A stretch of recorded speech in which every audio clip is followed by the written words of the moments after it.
ಜನದಟ್ಟಣೆಯಿಂದ ಕೂಡಿದ ಜಾಗ. ಎಲ್ಲರೂ ಅವರವರ ಕಾರ್ಯಗಳಲ್ಲಿ ಮುಳುಗಿರುವರು.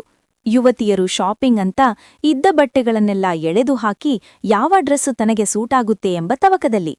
ಇನ್ನು ಯುವಕರು ಫುಟ್ಪಾತ್ಗಳಲ್ಲಿ ಸಿಗರೆಟ್ ಸೇದುತ್ತಾ ಫ್ರೆಂಡ್ಸ್ ಜೊತೆ ತಮಾಷೆ ಮಾತುಗಳನ್ನಾಡುತ್ತಾ ಟೈಂ ಪಾಸ್ ಮಾಡುವ ಕೆಲಸದಲ್ಲಿ. ಪುಟ್ಟ ಮಕ್ಕಳು ಬೇರೆ, ಹೆತ್ತವರೊಡನೆ ಜಗಳವನ್ನಾಡುತ್ತಾ ಅದು ಇದು ಎಂದು ಇದ್ದ ಆಟಿಕೆಗಳನ್ನೆಲ್ಲ ಎಳೆದು ಹಾಕಿ ಎಲ್ಲವನ್ನೂ ಖರೀದಿಸುವ ಆತುರದಲ್ಲಿ. ಇವೆಲ್ಲದರ ಮಧ್ಯೆ ಅವಳು ಅವನನ್ನು ಭೇಟಿಯಾದಳು. ಅವಳ ಕಣ್ಣುಗಳು ಅವನನ್ನೇ ನೋಡುತ್ತಿದ್ದವು. ಕಣ್ರೆಪ್ಪೆಗಳು ಮುಚ್ಚುವುದನ್ನೇ ಮರೆತಿದ್ದವು. ವಾತಾವರಣವಿಡೀ ಸ್ತಬ್ಧವಾದ ಹಾಗೆ. ತನ್ನ ಎದೆಬಡಿತ ತನಗೆ ಕೇಳುತ್ತಿದೆ. ಅವನು ತನ್ನ ಕಣ್ಣುಗಳ ಆಳದಿಂದ ಅವನ ಧ್ವನಿಯ ಸೌಮ್ಯ ಅಭಿವ್ಯಕ್ತಿಗಳಿಗೆ ಸುಂದರವಾಗಿದ್ದನು.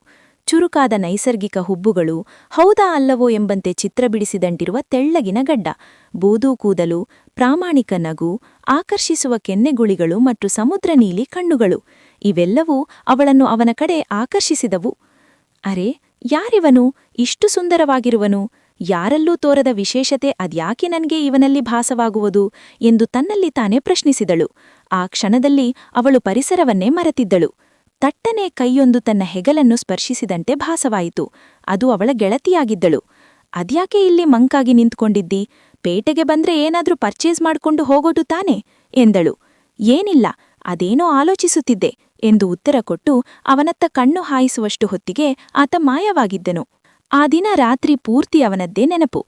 ನಿದ್ದೆಗೆ ಜಾರಲೆಂದು ಕಣ್ಮುಚ್ಚಿದರೆ ಕನಸಲ್ಲೂ ಅವನ ತೊಂದರೆ. ಮರುದಿನ ಅದೇ ಜಾಗಕ್ಕೆ ಹೋದಳು. ಸುತ್ತಲೂ ಅವಳ ಕಣ್ಣುಗಳು ಅವನನ್ನೇ ಹುಡುಕುತ್ತಿದ್ದವು. ಪರಿಚಿತರು ಬಂದು ಮಾತಾಡಿಸಿದರೂ ಸಹ ಅವಳ ಕಣ್ಣು ಮನಸ್ಸುಗಳೆರಡೂ ಅವನಿಗಾಗಿ ಮಿಡುಕುತ್ತಿದ್ದವು. ತುಂಬಾ ಹೊತ್ತು ಕಳೆದಾಗ ಅವನಿನ್ನೂ ಬರಲ್ಲ ಎಂದು ಅರಿತು ಪುನಃ ಮನೆಗೆ ತೆರಳಿದಳು. ಆ ದಿನವಿಡೀ ಅವಳನ್ನು ಮೌನವಾವರಿಸಿತ್ತು. ಯಾಕೆ ಅವನು ಬರಲಿಲ್ಲ? ಇನ್ನೊಮ್ಮೆ ಭೇಟಿಯಾದರೆ ಕರೆದು ಮಾತಾಡಿಸುತ್ತಿದ್ದೆ ಎಂದು ಅವಳಷ್ಟಕ್ಕೆ ಹೇಳಿಕೊಂಡಳು. ಮರುದಿನ ಮುಂಜಾನೆ ಬೇಗನೆ ಹೊರಡಿ ಅದೇ ಜಾಗಕ್ಕೆ ಬಂದಳು. ಸುತ್ತಲೂ ಅವಳ ಕಣ್ಣುಗಳು ಸಂಚರಿಸಿದವು. ಆದರೆ ಎಲ್ಲೂ ಇಲ್ಲ. ಯಾರನ್ನಾದರೂ ಕೇಳುವೆಂದರೆ ಅವನು ಯಾರು, ಹೆಸರೇನು, ಎಲ್ಲಿಯವನು ಎಂದೇನೂ ಗೊತ್ತಿಲ್ಲ. ದಿಢೀರನೆ ಹಿಂದಿನಿಂದ ಯಾರೋ ಅವಳ ತೋಳನ್ನು ಸ್ಪರ್ಶಿಸಿದರು. ಓ, ಯಾರೋ ಪರಿಚಿತರಿದ್ದಿರಬಹುದು ಎಂದು ಸುಮ್ಮನಾದಳು.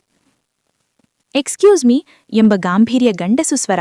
ಅವಳು ಯಾರೆಂದು ತವಕದಲ್ಲಿ ತಿರುಗಿ ನೋಡಿದಳು. ಆ ಕ್ಷಣ ಸ್ತಬ್ಧಳಾಗಿಬಿಟ್ಟಳು. ಅದು ಬೇರೆ ಯಾರೂ ಆಗಿರಲಿಲ್ಲ.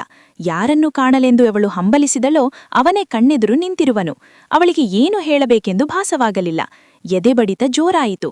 ಮೊದಲ ದಿನ ಭೇಟಿಯಾದಾಗ ಉಂಟಾದ ಅದೇ ಅನುಭವ. ಕಣ್ಣುಗಳು ಹತ್ತಿರಕ್ಕೆ ಬಂದವು. ಅವಳು ಹೇಳಬೇಕೆಂದ ಮಾತುಗಳನ್ನು ಅವಳ ಕಣ್ಣೇ ಸಂವಾದಿಸುತ್ತಿತ್ತು. ಎದೆಬಡಿತ ಅವರ ಆ ಭೇಟಿಗೆ ಮೃದುವಾದ ಸ್ವರವಿಟ್ಟಿತು. ಅವನು ಪುನಃ ಹೆಲೋ ಎಂದು ಜೋರಾಗಿ ಕರೆದನು. ತಟ್ಟನೆ ಅವಳು ತನ್ನ ಕನಸಿನ ಲೋಕದಿಂದ ಎಚ್ಚೆತ್ತಳು. ಆ ವೇಳೆಯಲ್ಲಿ ಅವಳಿಗೆ ಏನು ಹೇಳಬೇಕೆಂದೇ ಭಾಸವಾಗಲಿಲ್ಲ. ಆದ ಕಾರಣ ಅವನೇ ಶುರು ಮಾಡಿದನು.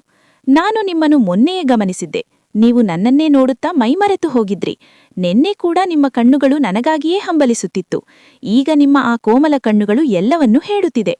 ಹಾಗೆ ಅವರಿಬ್ಬರು ಒಬ್ಬರನ್ನೊಬ್ಬರು ಪರಿಚಯಿಸಿದರು. ಆ ಸುಂದರ ಯುವಕ ಇನ್ಯಾರೂ ಆಗಿರಲಿಲ್ಲ. ಅವಳ ಬಾಲ್ಯಕಾಲ ಸ್ನೇಹಿತನೇ ಆಗಿದ್ದನು.